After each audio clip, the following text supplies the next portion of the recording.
ധോണി IPLിൽ നിന്നും വിരമിക്കുമെന്ന ചർച്ചകൾക്കിടെ പ്രതികരണവുമായി മുൻ ഇന്ത്യൻ താരം റോബിൻ ഉത്തപ്പ. IPL 18ാം സീസണിൽ ചെന്നൈയുടെ അവസാന മത്സരത്തിന് ശേഷം വിരമിക്കൽ വാർത്തകളോട് ധോണി പ്രതികരിച്ചിരുന്നു. വിരമിക്കൽ പ്രഖ്യാപിച്ചിട്ടില്ലെങ്കിലും അടുത്ത വർഷം കളിക്കുമോ എന്ന കാര്യത്തിൽ ധോണി ഉറപ്പു പറയുകയും ചെയ്തിട്ടില്ല. ഈ സാഹചര്യത്തിലാണ് ചെന്നൈ സൂപ്പർ കിങ്സിന്റെയും മുൻ താരമായ റോബിൻ ഉത്തപ്പ പ്രതികരണവുമായി രംഗത്തെത്തിയത്. ധോണിയുടെ വിരമിക്കൽ അദ്ദേഹത്തിന്റെ ആരോഗ്യത്തെയും തീരുമാനത്തെയും ആശ്രയിച്ചിരിക്കുമെന്ന് ഉത്തപ്പ പറഞ്ഞു. ധോണിക്ക് കളിക്കാൻ ശരിക്കും ആഗ്രഹമുണ്ടെന്ന് നിങ്ങൾ മനസ്സിലാക്കണം. അദ്ദേഹത്തിന്റെ ഉള്ളിൽ ആ തീ ഇപ്പോഴുമുണ്ട്. പോസ്റ്റ് മാച്ച് പ്രസന്റേഷനിൽ അദ്ദേഹം പറഞ്ഞതിൽ നിന്ന് ചാമ്പ്യൻഷിപ്പുകൾ നേടാനും മധ്യനിരയിൽ കളിക്കാനും ഇപ്പോഴും അദ്ദേഹത്തിനുള്ളിൽ ആ തീയുണ്ടെന്ന് വ്യക്തമാണ്. ഉത്തപ്പ ജിയോ ഹോട്ട്സ്റ്റാറിൽ പറഞ്ഞു.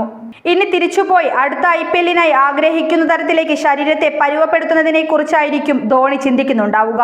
അത് സംഭവിച്ചില്ലെങ്കിൽ മിനി ലേലത്തിന് മുമ്പ് അദ്ദേഹം വിരമിച്ചേക്കാം. അല്ലെങ്കിൽ നിങ്ങളൊരു ട്വീറ്റോ ഇൻസ്റ്റഗ്രാം പോസ്റ്റോ കാണും, ഉത്തപ്പ കൂട്ടിച്ചേർത്തു.